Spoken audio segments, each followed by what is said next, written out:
அனைத்து தாய் தமிழ் உறவுகள் அனைவருக்கும் மற்றும் சின்னலாபட்டி பேரூராட்சி தாய் தமிழ் உறவுகள் அனைவருக்கும் மாலை வணக்கம். இங்கு பல கட்சிகள் பிரம்மாண்ட மின்ஒலிகளிலும் பிரம்மாண்டமாக பதாகைகளை சூழவும் மக்கள் படை வெள்ளத்தில் இங்கு பல கூட்டங்கள் நடந்திருக்கும்.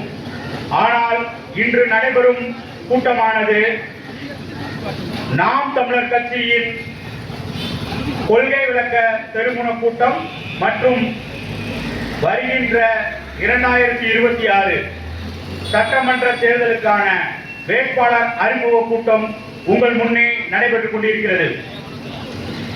நாங்கள் மிகவும் எளிமையாக இந்த கூட்டத்தை நடத்தி கொண்டிருக்கிறோம்.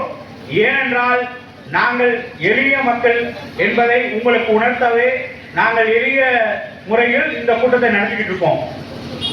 இங்கு பலர் பிரம்மாண்டமா கூட்டம் நடத்தி பிரம்மாண்டமா ஊர்வலமா நடத்தியிருக்காங்க.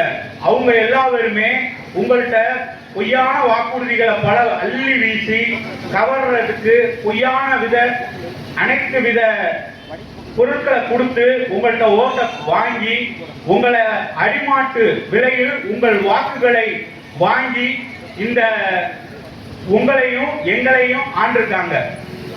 நம்ம சின்னாலப்பட்டி மக்கள்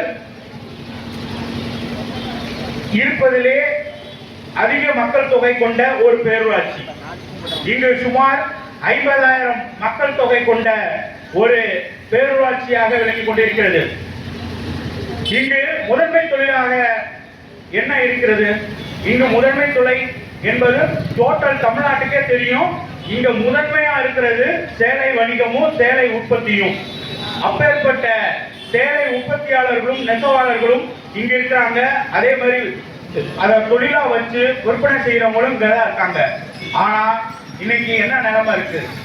உற்பத்தி செய்யறவங்களுக்கு நூலேற்றத்தால கஷ்டப்படுறாங்க. அது இல்லாம தறியில நெய்கிற ஒவ்வொரு நெசவாளருக்கும் அவங்க வாழ்வாதாரம் இன்னும் உயரல. இங்க ஆட்சியாளர்கள் மாறிக்கொண்டுதான் இருக்காங்க. கட்சிகளும் மாறி மாறி ஆட்சி செஞ்சுக்கிட்டு தான் இருக்கு. ஆனா இங்க இருக்க நெசவாளருக்கும் சரி இங்க இருக்க மக்களுக்கும் முன்னேற்றம் இல்லை. அவங்க தேர்தல் சமயத்துல விதவிதமா வடை சுடுறாங்க. அந்த வடை ஏறுதோ இல்லையோ அந்த வடை ஒவ்வொரு வருஷமும் ஒவ்வொரு மாதிரி ஏறிக்கிட்டு இருக்குது. நான் அதே மாதிரி நம்ம திங்கிற வடையும் ரேட்டு ஏறிக்கிட்டே இருக்கு. இன்னைக்கு நம்ம திங்கிற வடை ₹1, எனக்கு விவரம் தெரிஞ்சு ₹1 10 ரூபா ஆயிடுச்சு. அதே போல நம்ம தமிழ்நாட்டில் உள்ள கடை 1 லட்சம் கோடியிலிருந்து இன்னைக்கு 10 லட்சம் கோடியை நெருங்கிருச்சு. இங்க இருக்க சின்னலாபட்டி பேரூராட்சியில் இருக்க 50,000 மக்கள் மீது ஒவ்வொரு மேலும் 1,19,000 ரூபா கடன்ல இருக்கீங்க. அப்ப கணக்கு பண்ணி பார்த்தா 595 கோடி கடன்ல இந்த சின்னாலப்பட்டி மக்கள் இருக்கீங்க. நீங்க இந்த 1000, 2000 இவங்க கொடுக்குறாங்க அப்படின்னு நம்ம வாங்கிக்கிறோம். அது அவங்க கொடுக்குறாங்க வாங்கிக்கிறோம். ஆனா உங்களுக்கே தெரியாம உங்க மேல ஒவ்வொருத்தர் மேலையும் 1,19,000 ரூபா கடை இருக்கு. அதை கணக்கு பண்ணி பார்த்தீங்கன்னா 595 கோடி கடன்ல இருக்குது. அப்படி இருக்க நம்மளாம் கடன்காரங்களா நம்ம இருக்கிறோம். இன்னைக்கு 1 லட்சம் ரூபாங்கிறது சாதாரணமா தெரியலாம். நாளடைவில் இது 10 லட்சம் ஆகும், இல்லாட்டி 1 கோடி ஆகும். அந்த 1 கோடி ஆகுறப்ப கடன் கட்டுறதுக்கு நான் இருக்க மாட்டேன், நீங்களும் இருக்க மாட்டீங்க. ஆனா நம்ம பிள்ளைகளும் நம்ம எதிர்கால சந்ததியினரும் மிகுந்த கஷ்டப்பட்டு அழிவு விளிம்பில அடிமை வாழ்க்கை வாழ்றதுக்கான வாய்ப்பு இருக்கும். நீங்க எங்க நாம் தமிழர் கட்சி இந்த கடனை கட்டுவதற்கான பலதரப்பட்ட பொருளாதார கொள்கைகளை வச்சிருக்கோம். அதுல ஒரு குறிப்பிட்டு ஒரு இதை மட்டும் சொல்றோம்னா, இங்க அதிக மக்கள் தொகை இருக்கனால ஒரு 2 கொள்கையை மட்டும் நான் சொல்லிக்கிறேன். நம்ம எங்களோட அடிப்படை கொள்கை தற்சார்பு பொருளாதாரம். தற்சார்பு பொருளாதாரத்துல எப்படி நேர்த்தி பண்ணுவீங்கன்னு சொல்லலாம். இந்த நெசவாளர்களுக்கு நூல் விலை ஏறுது. எதனால ஏறுது? இங்க பருத்தி சாகுபடி இல்லை. பருத்தி சாகுபடி இல்லைன்னா அவனுக்கு சரியான தண்ணி போடல விவசாயிக்கு. அங்க விவசாயி பருத்திய உற்பத்தி விவசாயம் பண்ணாதான் இங்க நெசவாளர் நூலுல கம்மியான ரேட்டுக்கு கொடுக்க முடியும். கம்மியான ரேட்டுக்கு வர்றப்பதான் அவங்க நெய்ய முடியும். அப்ப நெய்யறனால தான் நமக்கு கம்மியான அளவுக்கு விலையில வாங்க முடியும். இங்க எல்லாருமே ஒன்று சங்கிலி தொடர்புல தான் நம்ம வாழ்ந்துகிட்டு இருக்கோம். இந்த 50,000 மக்கள்ல குடும்பத்துக்கு 2 பேரும் வச்சுக்கிட்டோம்னா 25,000 குடும்பங்கள் இருக்குது.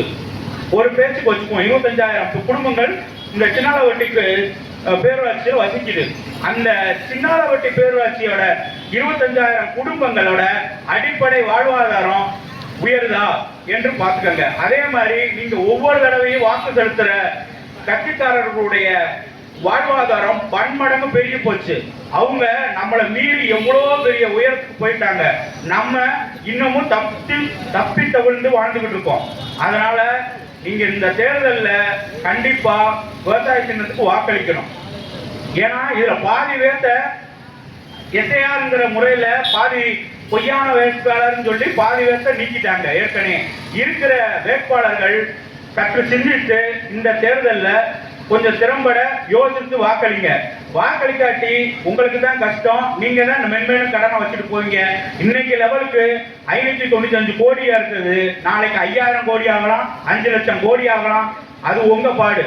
நீங்க கடைசி வாய்ப்பா, உங்களுக்கு ஒரே வாய்ப்பு, கடைசி வாய்ப்பு, கடைசி கட்ட வாய்ப்பு. நாம் தமிழர் கட்சிக்கு நீங்க வாக்கு செலுத்தியே ஆகணும். அந்த கட்டாயத்துல நீங்க இருந்துதான் ஆகணும். இதனால வருகின்ற சட்டமன்ற தேர்தலில் விவசாய சின்னத்துல ஏற்கலப்பை கூற்றிய விவசாய சின்னத்துல உங்களது பொன்னான மதிப்பு மிக்க வாக்குகளை செலுத்தி எங்கள் அண்ணன் சைமன் ஜஸ்டின் அவர்களை வெற்றி பெற செய்யுமாறு உங்களை அன்புடன் கேட்டுக்கொள்கிறேன். நன்றி.